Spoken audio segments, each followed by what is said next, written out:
What's up, guys? Welcome to the channel. I'm Salty Slaggy. Thanks for tuning in today. Now we're going to touch on Texas Chainsaw Massacre because we actually got some gameplay. And the game is set to release at some point in 2023 for Xbox One, PS4, PS5, Xbox X and S, and PC. While it still is currently a while away, I'm glad we got some new gameplay and some new details regarding the game. Realistically, I was expecting Gun to actually put out a video regarding how the game would play, but no, they gave it to some journalists. So you've got IGN and plenty of articles surfaced online describing their time with the game as well. I get it, it's a good way to market your product, but Wes, just put your own video out, man. Just put your own and then just pass it to them. But if you do search for any more material regarding it, all the footage is the same. So obviously that was given to them. They were just given the opportunity to play so many rounds of the game. So they got a sense of knowing how it feels and how it plays from both sides. And compared to like its previous title, Friday the 13th, this is very more stealth-based, super stealth-based, and you can feel like the pressure is put on you. Whereas like in Friday the 13th, stealth was when you needed to use it, whereas here you're probably going to be using it a hell of a lot more. Whether you're hiding in plain sight, hiding in bushes, hiding around corners, behind cars. So some of the information that we got is that you'll all begin in the basement, and Leatherface will actually be in the basement with you as soon as the match begins. So the pressure is already on as soon as you start, and there's only going to be like two ways of getting up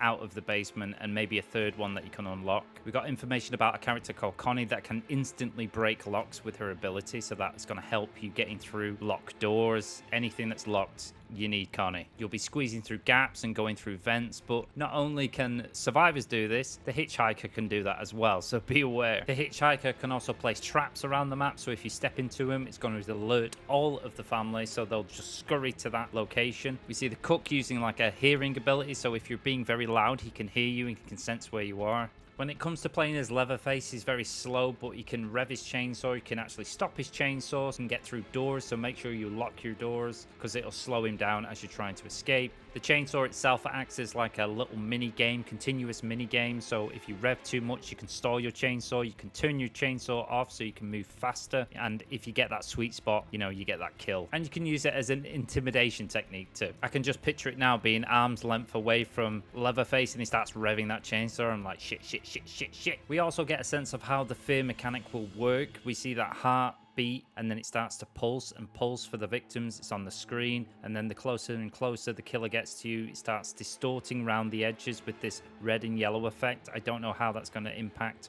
Will it spot you if he gets too close? Will you scream? Will there be intense music on top of that? Could you fuck up a skill check because of it? Or is this just going to be a mechanic where it's just visually impairing you as well as an indicator that you're close to a killer? With yellow being an indicator they're in the area near you, and then red being like they're really close. Then we have Grandpa's key role, which he is static NPC, but the family have to give him blood, and then he'll act as like a sonar locating where the victims are so that you can go and find them, so you can start upping the ante again. And as we see with the icon of Grandpa in the bottom right, we see it's level 1, so level 2 more pings, level 3 even more pings. We also have these objects in the map, these bone mobiles. They seem to be giving off sound if you go through them. So touching back on the cook, using that ability of listening, maybe he's the only one that can hear these kind of things going off in the map. His role is more tracking, so when you go through them fast, it's going to let off sound. That's why they give you the option to cut them down to minimize your chances of getting detected. Or maybe I'm just reading a bit too much into it and it's just a general thing that all the family can hear these sounds going off. We also see like your traditional mini game where you're having to work out the right amps of the fuses to make sure that you can open the gate to get out. I'm sure this will be a mechanic where we'll have to get the fuse in order to power the fuse box itself, just like we did in Friday the 13th. I see a lot of things translating over from Friday. I think one of the major things that actually sets this apart from your traditional asymmetrical game and actually brings the aspect of horror back to asymmetrical gaming, not just the aspect of 3 killers, but the actual environment itself, with how claustrophobic it is, how narrow the hallways and corridors are going to be. You're all boxed in this small playing environment, and you could be like arm's length away from death or escaping. And then another thing on top of that is that you're not just dealing with 1 killer, you're dealing with 3, and they could all play differently, even though they do play in a kind of team.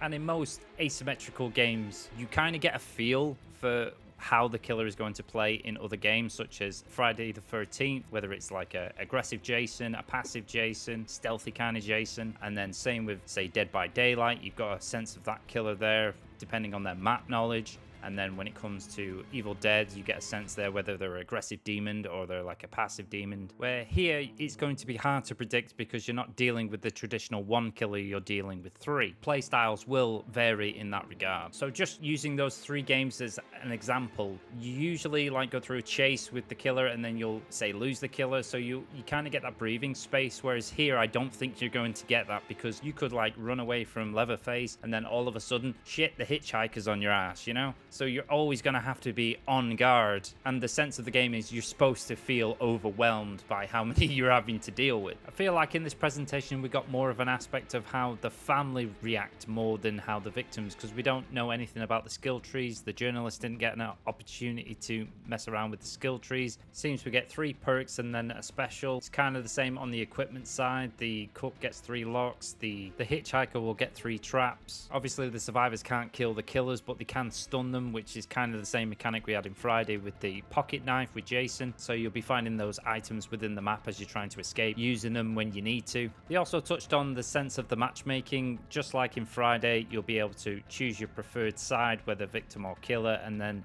the game will randomly choose which one you will be when starting a match.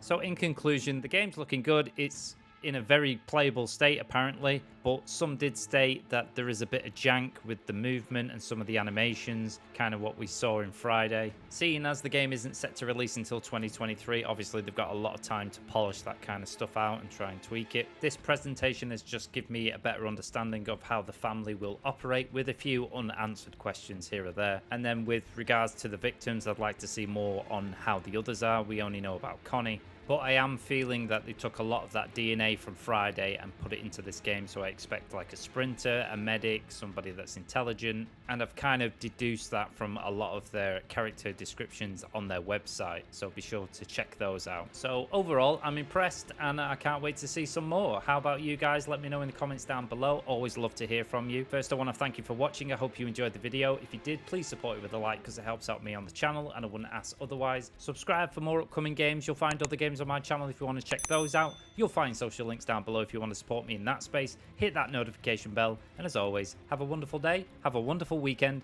and I'll see you next time.